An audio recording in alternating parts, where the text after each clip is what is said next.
kini justru muncul kesaksian mengejutkan dari sosok yang mengaku sebagai sahabat dekat Teddy sendiri, yaitu Evan Godong. Kesaksian ini seolah menjadi peluru tajam yang menguliti tabiat asli Teddy di balik layar.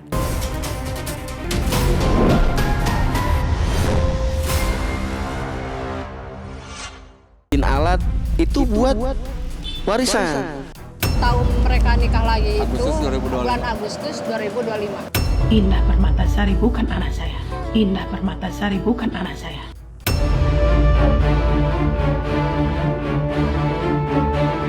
Pemirsa Silet RCTI, babak baru perseteruan antara komedian Sule dengan Teddy Pardiana kini memasuki fase yang semakin panas. Jika sebelumnya hanya orang-orang di lingkaran dalam Sule yang vokal menyuarakan kelakuan Teddy, kini justru muncul kesaksian mengejutkan dari sosok yang mengaku sebagai sahabat dekat Teddy sendiri, yaitu Evan Godong. Kesaksian ini seolah menjadi peluru tajam yang menguliti tabiat asli Teddy di balik layar.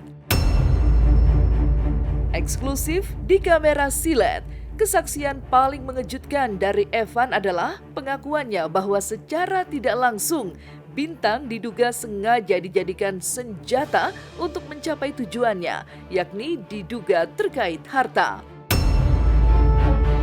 Evan mengungkapkan bahwa sekitar beberapa bulan setelah Lina meninggal dunia, ia bersama Teddy mengambil Bintang dari rumah Pak Ecet. Kecurigaan Evan semakin menguat saat melihat pola perilaku Teddy setelah bebas dari penjara. Ia melihat ada upaya sistematis untuk menggunakan hak waris Bintang sebagai alat untuk menguras harta peninggalan almarhumah. Bintang itu dijadiin gun buat dia. Dijadiin senjata buat jadiin alat untuk speak up. Jadiin alat untuk speak up. Waktu pas pick up pertama soal warisan, itu dulu kurang lebih 7-8 bulan setelah almarhum meninggal. Nah itu Bintang diambil sama saya, sama Teddy berdua diambilnya. Pak Ecet, di rumah Pak Ecet. Itu sengaja speak up ke wartawan, ke media, itu buat warisan. Itu buat warisan. Seketika diurus sama Pak Ecet, itu yang biayai ya Putri. Tapi ketika sama bapaknya, ya ngapain kita harus membiayai? Itu tugas bapaknya.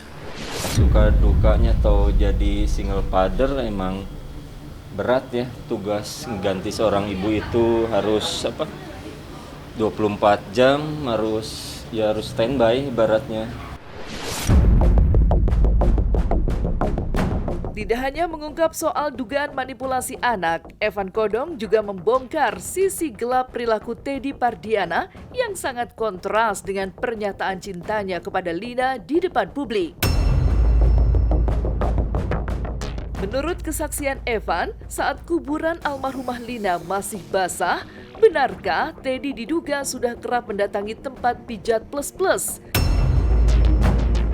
Fakta yang tak kalah mencengangkan juga diungkapkan Evan terkait kehidupan asmara Teddy tak lama setelah kematian Lina. Hanya berselang 5 bulan sejak Lina meninggal dunia, benarkah pula Teddy sudah menjalin hubungan asmara dengan seorang wanita lain? Yang bahkan sampai sering menginap hingga digerebek warga setempat karena memicu kemarahan masyarakat. Dia selalu bilang keinget almarhum. Ternyata dia nggak begitu sesuai dengan omongan dia. Bahasa kasarnya makam masih basah atau kuburan masih basah pun dia jalan-jalan terus. Ya salah satunya spa gitu. Spa yang plus lah gitu. Itu makam masih basah loh. Belum ada setahun lah, berapa bulan doang semenjak almarhum meninggal udah sama perempuan. Disclaimernya katanya dinikah siri katanya gitu. Nggak taunya pas saya samperin digerebek sama RT. Ya mungkin karena ini bisa aja pindah lagi. Kita nyari yang nyamannya buat anak dan buat saya juga gitu. Evan Kodong semakin berani menguliti berbagai dugaan kebohongan Teddy Pardiana dengan membeberkan aliran dana yang diduga berasal dari aset almarhumah. Di tengah klaim kesulitan ekonomi, Evan justru menyaksikan Teddy mampu membeli berbagai aset pribadi seperti saung, tempat pemancingan, hingga mobil baru. Lantas, seperti apa pandangan psikolog terkait kondisi psikis Bintang sebagai anak yang harus terjebak dalam situasi pelik orang tuanya tersebut?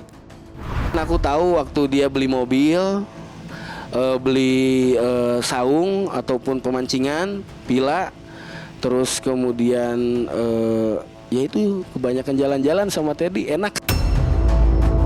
Cuman kalau pas transaksi penggelapan juga itu mobil, saya tahu tuh. Itu punya Iki itu mobilnya. Orang STNK jelas kok. Om Evan bisa antar saya endorse nggak? Nggak tahu itu bukan endorse. Itu ngejualin barang-barang perabotan. Kursi-kursi segala macem, resto lah gitu. Pokoknya dijual-jualin sama dia. Beresin dulu itu kemana dulu. Rumah yang udah dijual kemana uangnya. Terus ada material juga gimana itu. Terus surat penyawangan tidak ada, surat ruko tidak ada. Terus duit Iki yang 5 miliar dibeliin kos-kosan, sekarang surat kos-kosannya ada di Teddy. Tidak ada aliran dana dari almarhumah ataupun Rizky ke tabungan saya. Tidak ada yang dibilangkan tadi 5 miliar itu nggak ada. 5 miliar itu nggak ada. Ini ada udang di balik batu. Karena ada sebagian harta yang sudah hilang. Ada sebagian harta yang sudah hilang.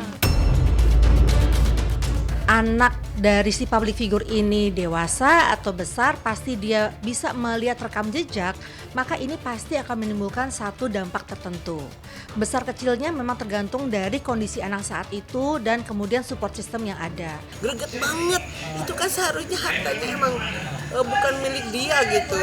Itu kan harta godo gedenya. Sama Mas Wal sama Lina gitu, seharusnya nggak berhak sih sebenarnya.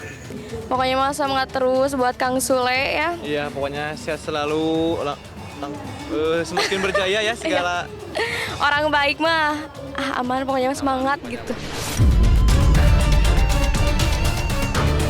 Tidak pernah menunggui almarhum, cuman 2 kali datang di saat operasi pertama, jadi tidak ada sama sekali nungguin full almarhum.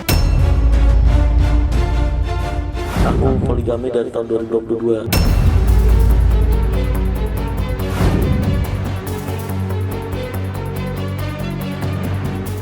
Pemirsa Silet RCTI, di balik aksi heroik membongkar praktek klinik palsu, pesulap merah alias Marcel Radival kini justru dituding memainkan peran sandiwara dalam kehidupan pribadinya hingga heboh pernikahan poligaminya. Pihak keluarga almarhumah Tika Megalestari